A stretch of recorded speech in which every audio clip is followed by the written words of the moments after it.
Hallelujah, praise the Lord. ஆண்டவராகிய இயேசு கிறிஸ்து நாமத்தினாலே உங்களை வாழ்த்துகிறேன். கர்த்தர் உங்களை ஆசீர்வதிப்பாராக. இன்றைய நாள் மெய்ப்பனின் சத்தம், சங்கீதத்தின் புஸ்தகம் 6ஆம் அதிகாரம் 8ஆம் வசனம். அக்கிரமக்காரரே, நீங்கள் எல்லாரும் என்னை விட்டு அகன்று போங்கள், கர்த்தர் என் அழுகையின் சத்தத்தை கேட்டார் அப்படின்னு சொல்றாரு. கர்த்தர் என் விண்ணப்பத்தை கேட்டார், கர்த்தர் என் ஜெபத்தை ஏற்றுக்கொள்வார். இந்த பகுதியில் பார்த்தீங்கன்னா, அவர் சுற்றி இருக்கிற மக்கள் ஏதோ சுற்றி இருக்கிற சில சூழ்நிலைகள்லாம் சரியில்லை அப்படிங்கிற மாதிரியே தெரியுது. ஆமாம், சில நேரம் நமக்கு ஒரு பிரச்சனைனா சந்தோஷப்படுறவங்க ஒரு பக்கம் இருப்பாங்க, இன்னொரு பக்கம் நம்மளை பழி சாட்டுறவங்க இருப்பாங்க. இதனால தான் ஆயிடுச்சு, நீங்கள் இப்படி பண்ணிட்டீங்க, நீங்கள் அதை செஞ்சிட்டீங்க, அதனால தான் இப்படி ஆயிடுச்சுன்னு பழியை தூக்கி போடுவாங்க. ரொம்ப நெருக்கமானவங்களும் அப்படி செய்வாங்க. அதுதான் ஏற்றுக்கவே முடியாது பாருங்கள். யோபு நண்பர்கள்லாம் இவனை எல்லாருமே தப்பாக சொல்கிறாங்க.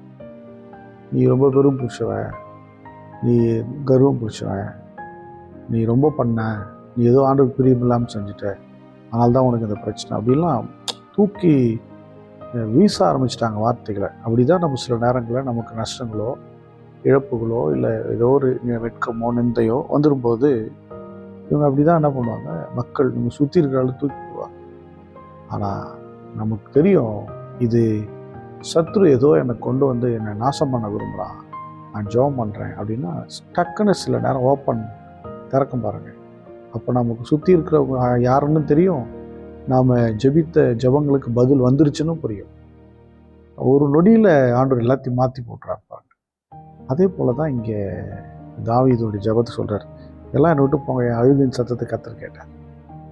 அப்போது நம்ம பேசினவங்க எல்லாம் அப்படியே மாறிடும். எனக்கு நிறைய பேர் இப்படி பேசியிருக்காங்க, ரொம்ப பேசியிருக்காங்க. எனக்கே கஷ்டமாக இருக்கும், இப்படிலாம் பேசிட்டாங்களா ஆண்டவரே. ஆனால் அவர் பதில் கொடுத்ததுக்கப்புறம் அவங்க பேசுனதெல்லாம் மறைஞ்சிடும்.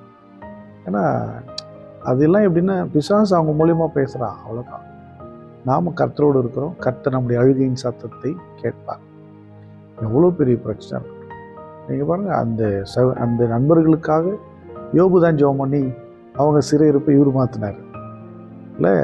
இதுபோல் நிறைய நேரங்களில் நமக்கு நடக்கலாம். அதனால் சுற்றி இருக்கிற மக்களுடைய பேச்சு கேட்காதீங்க, அவங்க சொல்கிறத நீங்கள் மண்டையில் கொண்டு போகாதீங்க, கேட்டு அப்படியே விட்டுருங்க.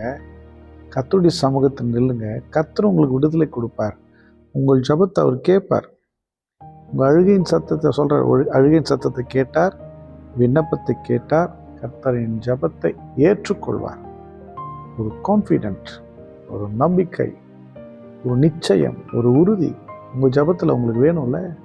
தாவீதுக்கு அவர் ஜெபத்தில் ஒரு நம்பிக்கை, ஒரு நிச்சயம், ஒரு உறுதி இருந்துச்சு. உங்களுக்கு அது வரணும்னு நான் விரும்புகிறேன்.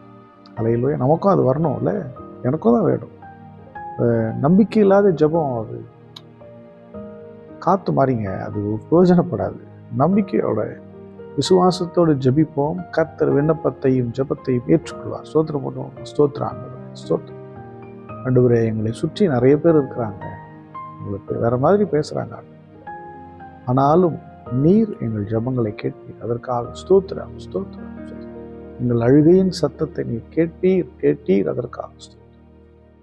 அன்பின் பிதாவை உம்மை ஸ்தோத்திரிக்கிறான். மனிதர்கள் எங்களை தள்ளிவிடும் போது, எங்களை தூஷிக்கும் போது, எங்களை சுற்றிலும் சதி வலைகள் பின்னப்படும் போது நாங்கள் விழுந்து விடுவோமோ, விழ வேண்டும் என்று சொல்லி விரும்புகிறவர்கள் எத்தனை பேர் எங்களுக்கு முன்பதாக வேறு மாதிரி நடந்து கொள்கிறார், பின்பதாக வேறு மாதிரி நடக்கிறார். ஆனால் நீர் எல்லாவற்றையும் கவனித்து பார்க்கிற தேவன். கர்த்தாவே ஸ்தோத்திரப்பா. பார்க்கிற இந்த பிள்ளைகள் இப்படிப்பட்ட அனுபவங்களை கடந்து வருவார்கள் என்று சொன்னார். தேவனை இரக்கம் பாராட்டி உடைய பிள்ளைகளை ஆசீர்வதியும். இயேசு கிறிஸ்துவின் நாமத்தினால் ஜெபிக்கிறேன், ஜீவனுள்ள நல்ல பிதாவே. ஆமென். God bless you. Bye-bye.